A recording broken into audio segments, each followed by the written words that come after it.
Hi everyone, it's day 3 of our Nepal adventure, so day 1 of our full-on trek. I'm Charlotte Scofield from the Finding Country Foundation with some of our fellow trekkers here. So we've got Yaz, Katie and Paul, one of the 3 Pauls we've got. And day 1 of the trek was incredible.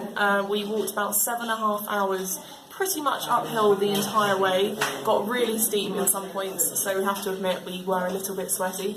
And we have made it here to Chishapani in a really nice tea room where we are staying the night. And how's everyone feeling? A bit tired? Tired, but really happy.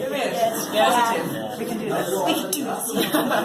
So everyone is really pumped, but we have a very busy day tomorrow. We're doing 11 hours of walking, but it is for an amazing reason. We are raising money to build houses in the village of Pot 1.